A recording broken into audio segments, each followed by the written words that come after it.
There are worse darkspawn on the way, and the walls won't hold them back. Hey guys, Dantix here, finally bringing you some more Dragon Age Dreadwolf information. This time from a credible leak that includes a short video of the state of the combat, as well as a few screen grabs. Now, like anything online, this could be fabricated, be it a very intricate and unlikely fabrication, but with the way AI is going, anything could be fake. Even me.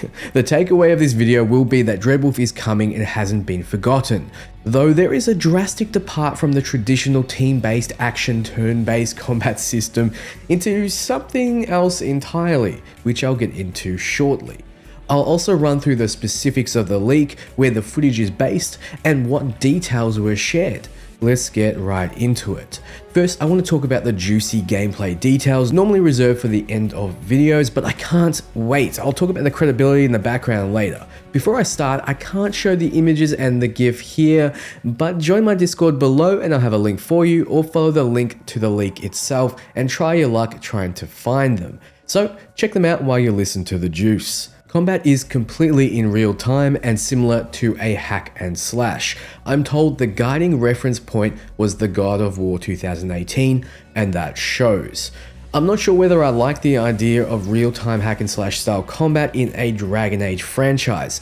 To me, it was tactical and methodical. Take your time, pick your skills, and command your team. As you can see in the video, the game does seem in early alpha, but most importantly, does show off this real-time hack and slash combat. Let me know below if this seems like a positive direction or something you're not into so far. Player has their regular combo attack and then their abilities, as well as a special bar which generates, allowing you to pull off a special move. I don't really understand the comparison to Final Fantasy XV's wheel, its standard Dragon Age ability wheel. There was no party control demonstrated. I think it's a safe bet to say you will not be able to directly control your party members in the game. That said, you are likely to be able to tell them to execute certain abilities, but apparently that was locked off in the alpha. It's likely that it's a feature simply not implemented yet. It wouldn't be Dragon Age and BioWare without some form of party control, so this is the part I am confident we'll get. If it's more like the control you have in the Mass Effect franchise with party members being mapped to a single button, so be it. It worked for that franchise and it'll work for this. I do find myself craving the old school Dragon Age Origins levels of spells and abilities though. The most immediate thing you notice is animation quality has drastically improved. Like for any other AAA title, it's probably not that big a deal, but we've never seen animation quality this good in a BioWare game. I didn't actually play it, but I can tell it probably feels really good to control your character. No more stiff animations, it's all very fluid and seems also very responsive. I'm not sure if I completely agree. The animation still needs some work, but if the leaks are true, BioWare didn't want us to see it in this state because it's simply not ready yet. Therefore, we shouldn't judge the quality just yet. My only concern is the direction of the title. Jumping has also been retained, so rejoice if you enjoyed jumping a lot in Dragon Age Inquisition. There really is no reason why a knight in armor would need to jump, or any warrior for that matter, but sure. As the character was a sword and shield dude, he was able to parry from enemies and follow up with counters. It's hard to tell their exact abilities, they only had 2 on hotkeys along with a special, but one appears to be a dropkick and the other a charged sword attack. I'm not sure exactly what the special does. This combat system doesn't surprise me when they mention God of War. What I'd be more interested in knowing is how the mage would function with such a system. Do they parry with spells? Do they roll around? Do they sit back and cast, therefore avoiding the whole action hack and slash gameplay? It perplexes me as I don't feel this style of gameplay leans into the nature of the series, but I'm sounding a bit pessimistic. The UI is similar to Dragon Age Inquisition, but this is also alpha and the UI is the last thing finalized in any game. Character has a chest slot, a helmet slot, a primary weapon slot, and a shield or secondary weapon slot. For accessories, 1 ammo slot, 1 belt slot, and 2 ring slots. Oh, and the player character's hair looked glorious.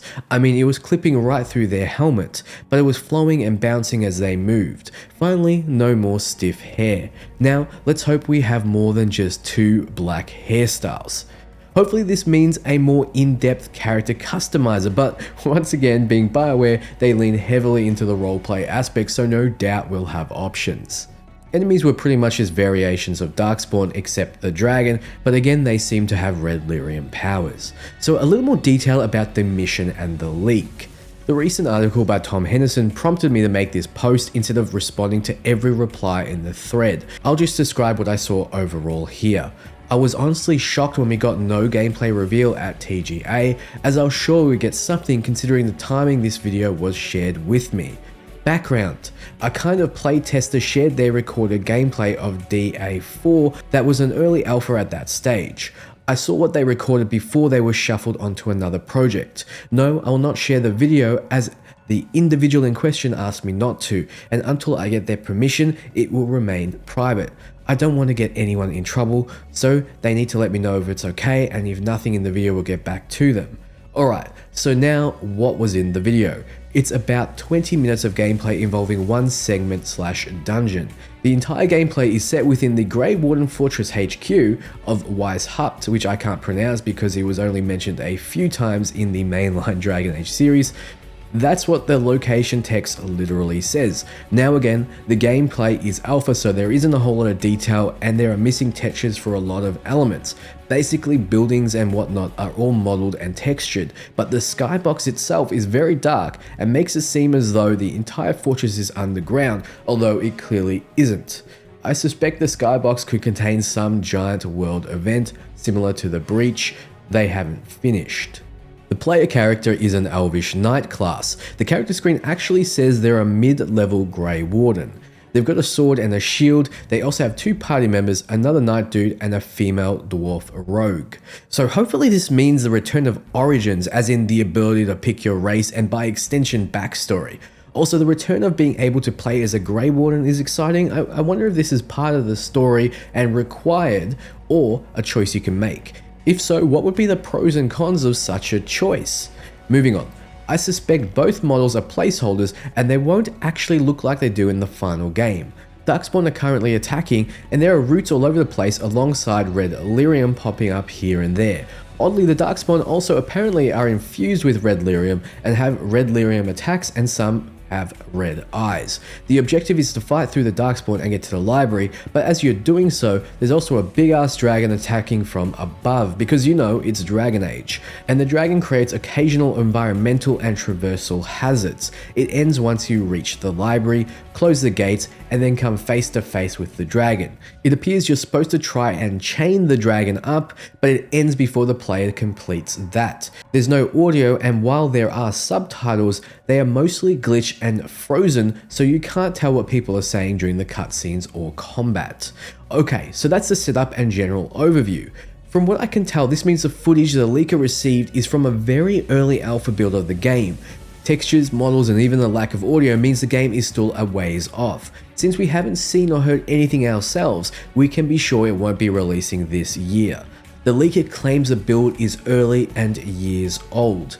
I'm comfortable sharing this bit because it's an early build, years old, and so sources should be fine.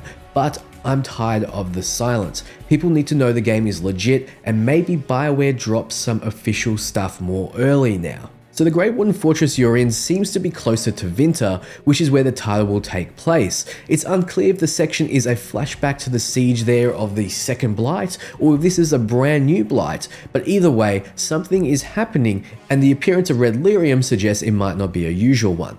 If this is something that happens at the start of the game, having you fight a dragon in a big set-piece battle seems unlike the Dragon Age series, as they usually reserve that as late game content. However, it's more likely this is part way or near the end of the game, in which clearly something has happened in the skybox, like suggested. Maybe Solus is almost successful in breaking the veil, or perhaps is already successful. We'll just have to wait and see. Now, the Insider Gaming article that came before this leak said mostly what we just have heard, but also added the following points. Dreadwolf follows a similar gameplay loop to its predecessors, which will involve recruiting and growing your crew, whom you'll encounter by completing missions. Your recruited crew will populate your hub, where you can give them different pieces of equipment and modifications as you progress through the game. It's understood you'll be able to move from your hub to missions by passing through a mirrored portal.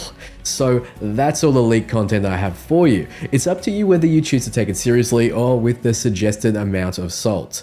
Now we know Dreadwolf is on its way and will be releasing before the next Mass Effect. Are you excited for it? What do you think of the combat direction? Let me know below. Also, I know liking and subscribing is white noise to most of you, but it does help me out. So, for everything Dragon Age and Mass Effect, you're in the right place. Ciao friends.